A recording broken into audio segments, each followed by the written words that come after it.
The sound of silence. Commander Maya Chen stood on the observation deck of the UES Defiant, watching the unfamiliar stars of the Orion Spur drift by. Humanity had joined the Galactic Council just 5 years ago, still newcomers to an interstellar community that spanned thousands of species across the Milky Way. Some welcomed Earth with open arms, or tentacles, or sensory filaments. Others viewed humans as primitive upstarts, barely worth acknowledging. The Vex Imperium fell firmly in the latter category. "Commander, we'll reach the Nexus diplomatic station in 30 minutes, Lieutenant Raj Patel reported, interrupting her thoughts. His uniform bore the insignia of Earth Fleet Intelligence, and worry lines creased his forehead. "Our delegation is prepared, but I should warn you. The latest reports suggest the Vex representatives are not approaching this meeting in good faith." Maya nodded, her expression calm but resolute. At 42, she'd served in Earth's diplomatic corps for 15 years, the last 5 dealing exclusively with extraterrestrial species.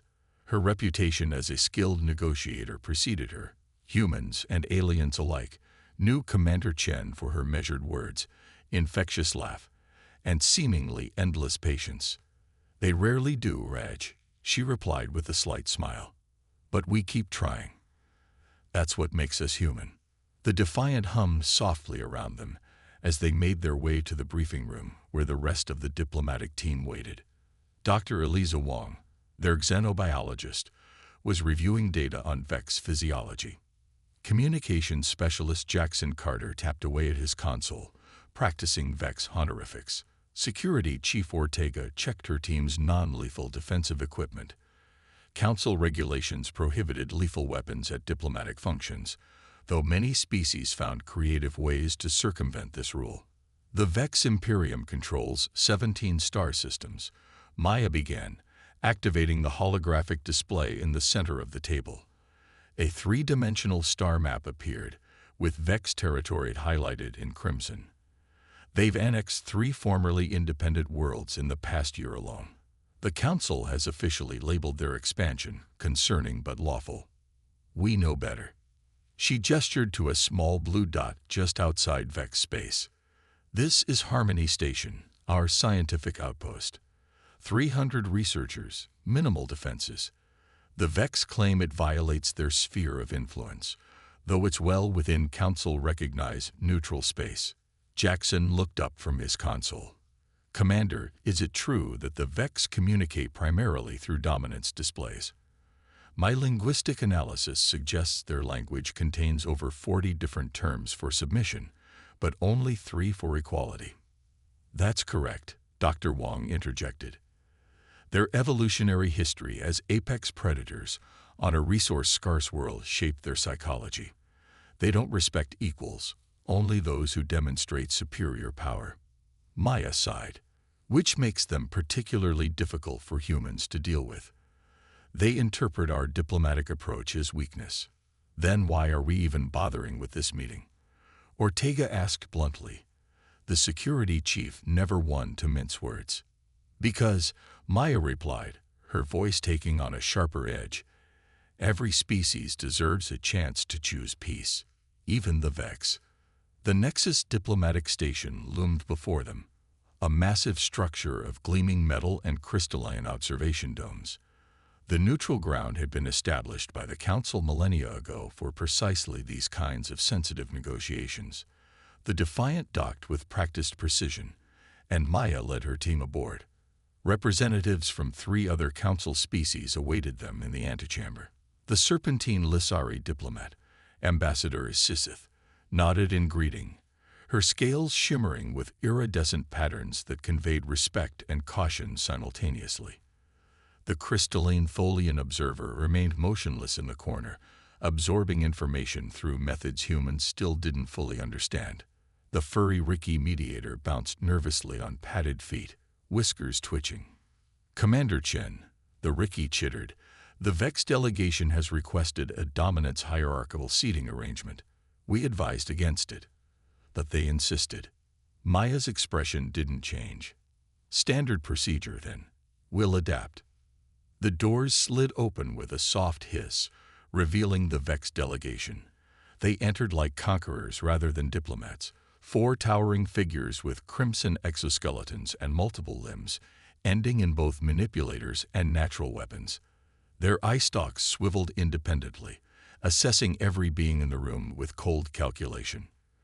The lead Vex, wearing ornate armor adorned with what appeared to be trophies from defeated enemies, stepped forward. "I am Supreme Commander Corvash of the Eternal Vex Imperium," the translator rendered in a grating metallic voice. "You will acknowledge our superior position." Jackson immediately performed the carefully practiced greeting, showing proper deference without sacrificing human dignity, a delicate balance Maya's team had rehearsed extensively. Supreme Commander Corvash regarded Jackson with what translated as contempt. "The human speaks. We have observed your kind communicates excessively, yet accomplishes little." Maya stepped forward. "Supreme Commander, the United Earth Government welcomes this opportunity to resolve our differences peacefully. Communication is how we build understanding across different evolutionary paths." The Vex leader made a dismissive gesture with one clawed appendage. "Words are the weapons of the weak. Actions determine worth." For 3 hours, they engaged in what only generously could be called diplomacy. The Vex demanded Earth abandon Harmony Station. They questioned human territory boundaries, defense capabilities, and colony populations, while sharing nothing of themselves. With each passing hour, their demands grew more outrageous, their insults more pointed. During a brief recess, Ambassador Sith approached Maya. "Commander Chen," the Lissari diplomat whispered, her translator converting the subtle hisses to words, "the Vex show unusual interest in your vulnerabilities. This is not typical behavior for species seeking genuine accord." Maya had noticed too. She watched Jackson attempting to build rapport with a lower-ranking Vex, employing his usual charm and genuine curiosity. The alien seemed confused by this approach, eye stalks swiveling between Jackson and his superior. When negotiations resumed, Supreme Commander Corvash immediately escalated. "Your colony on Harmony must be surrendered to Vex supervision. The presence of primitive beings so close to our space is an insult." Maya maintained her composure. "Supreme Commander, Harmony Station lies in neutral space recognized by Council treaties. It poses no threat to Vex interests." "Your mere existence threatens Vex interests," snapped Corvash's second-in-command, Sub-Commander Zexkar. "Humans are a biological contaminant spreading through the galaxy, consuming resources that should belong to worthy species." The insult hung in the air. Maya remained calm, but Raj noticed how she'd stopped tapping her finger against her datapad, a habit she displayed during all negotiations. A bad sign. "Perhaps," Maya suggested evenly, "we could discuss establishing a buffer zone with mutual notification protocols when ships approach the borders." "We do not compromise with lesser beings," Corvash declared, turning to the other council representatives. "The council grows weak, allowing primitive species barely out of their gravity well to speak as equals. Humans have traversed the stars for mere decades, while the Vex have ruled the void for millennia." Maya's voice remained steady. "Age doesn't guarantee wisdom. Supreme Commander, fresh perspectives have value too." Corvash's eye stalks rippled, and what they'd learned was the Vex equivalent of derisive laughter. "Listen to it speak as though its words matter. Humans are soft. Your ships are weak. Your colonies defenseless. That is not the purpose of this meeting." Maya responded, her usual warmth noticeably absent from her voice. "We're here to discuss peaceful coexistence as required by Council protocols." Sub-Commander Zexkar stepped closer to Maya, looming over her. "You talk and talk, human. Is that all your kind can do? Talk while superior species act." Maya stood her ground. "Communication prevents misunderstandings that lead to conflict." The Vex moved with startling speed. Zexkar shoved Maya hard, sending her stumbling backward. "Silence your prattling. Your words mean nothing to the Vex Imperium." The room froze. Everyone expected the typically talkative commander to respond with more words, perhaps even an apology to smooth things over. That was what Maya Chen always did. Find the diplomatic solution, build the bridge, make the peace. Instead, Maya slowly straightened her uniform. Her face showed no anger. Her body appeared relaxed. But she said absolutely nothing. Her eyes had changed, becoming focused, cold, and completely silent. Lieutenant Patel recognized it immediately. So did Security Chief Ortega, who subtly shifted her hand closer to her concealed emergency beacon. The other human crew members exchanged glances. The Vex, misreading the silence as submission, seemed pleased. Corvash made a dismissive gesture with his lower appendages. Yes, note your place, human. Dr. Wong stepped forward, her voice artificially calm. Supreme Commander, we request a 1-hour recess to consult with our government. Granted, sneered Corvash. Perhaps your leaders will show more wisdom than their representatives. As the Vex delegation departed, the atmosphere in the room transformed. Maya still hadn't spoken a word, her gaze fixed on the door through which the Vex had exited. Commander? Ambassador Sith approached cautiously, sensing the change but not understanding it. Are you injured? Maya didn't answer. Instead, she turned to Raj and nodded once.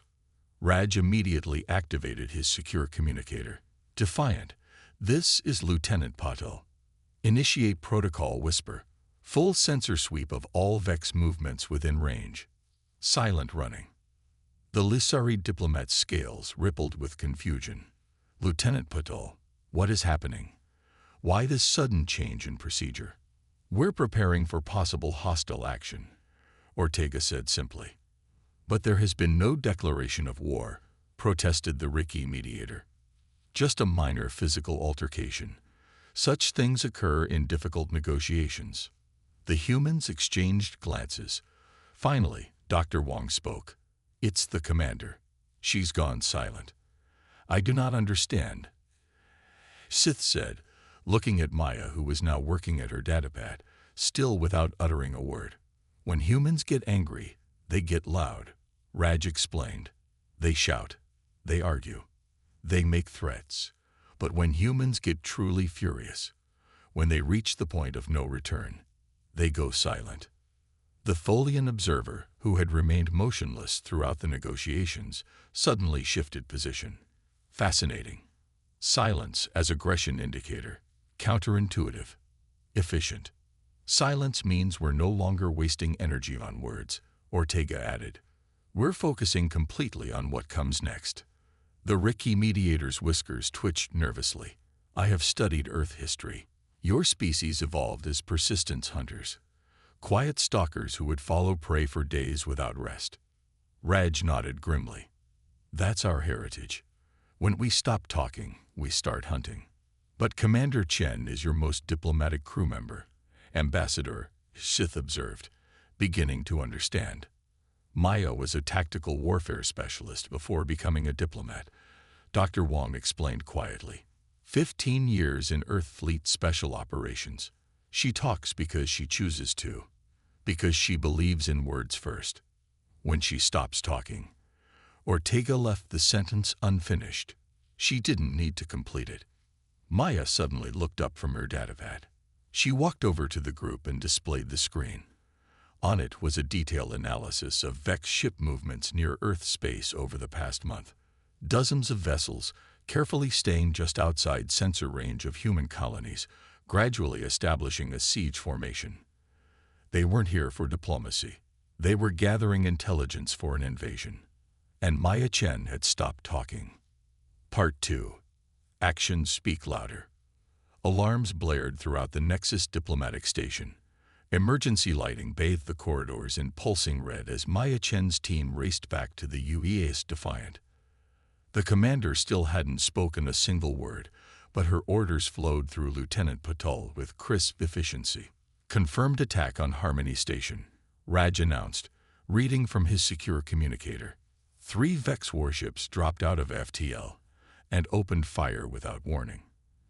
Defensive shields are holding for now, but they won't last long. The Lissari ambassador's scales flashed patterns of shock and outrage. This is unprecedented. To attack during active negotiations violates the most fundamental council laws. Maya's expression remained unchanged as she tapped instructions into her datapad. The crew of the Defiant moved with practiced precision, no wasted motion, no unnecessary words. The ship disengaged from the diplomatic station with minimal countdown, safety protocols overridden.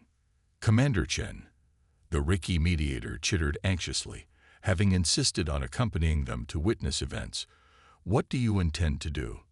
You cannot engage the Vex directly. Your single vessel against 3 warships would be suicide. Maya simply gestured to the tactical display where 3 blinking red triangles surrounded the blue dot representing Harmony Station. She's not answering you, Dr. Wong explained quietly. She's initiated Protocol Quiet Thunder. The Tholian observer, who had also joined them, shifted its crystalline structure. Unfamiliar protocol. Explain. It's classified. Security Chief Ortega responded, checking weapon systems that supposedly weren't even installed on a diplomatic vessel. Let's just say humans have contingency plans for species that mistake our diplomatic approach for weakness. The Defiant accelerated to FTL speeds, the stars stretching into streaks outside the viewports. The bridge crew worked in near-total silence, communicating through practiced hand signals and quick nods. Jackson Carter, typically the most talkative member of the team after Maya, monitored communications without a single quip or comment. You must understand, Ambassador Sith said, her translator conveying urgency. The Council will demand explanation if humans escalate this conflict. With all due respect, Ambassador, Raj interrupted, the Vex escalated when they attacked a scientific outpost during peace talks. We're simply responding. Maya's fingers flew across her console. Data streams appeared on the main view screen. Schematics of Vex vessel architecture, power distribution systems, weapon configurations. Information that Earth fleet intelligence shouldn't have possessed. How did you acquire this data? The Lizari asked, scales shifting to patterns of suspicion and concern. Dr. Wong smiled thinly. We talk a lot, Ambassador. People tend to underestimate how much we listen. The Defiant dropped out of FTL at the edge of the Harmony system, immediately engaging stealth systems. On the view screen, they could see the 3 Vex warships bombarding the small research station. Harmony's shields flickered weakly under the assault. Maya tapped a command, and a countdown appeared on screen. 5 o'clock, 4:59, 4:58. What is that? The Ricky mediator asked nervously. Evacuation timer, Raj explained. Commander Chen ordered all non-essential personnel to the escape pods and emergency shelters before we arrived. Once they're safe. The timer reached 0. Maya nodded once to Jackson, who opened a channel. Attention Vex vessels. Jackson's voice carried none of its usual warmth. This is the UES Defiant. You are in violation of Council Treaty 5291B, attacking a non-military installation during active diplomatic negotiations. Withdraw immediately. The response came instantly, Supreme Commander Corvash's translator rendering his contempt perfectly. The human vessel speaks empty threats. 1 ship against 3 warships. Your primitive minds cannot comprehend your disadvantage. Maya still said nothing. Instead, she pressed a single button on her console. From the surface of Harmony Station, dozens of small objects suddenly launched, propelled into space on minimal thrust. They appeared insignificant on sensors. Debris, perhaps, or simple communication satellites. The Vex vessels didn't even adjust their defensive screens. That was their first mistake. The objects accelerated, splitting into hundreds of smaller units that swarmed toward the Vex ships. Only then did alarms begin to sound on the enemy vessels. Primitive drone technology. Sub-Commander Zexkar's voice came over the channel, heavy with disdain. Easily neutralized. The Vex ships fired energy pulses, destroying many of the approaching drones.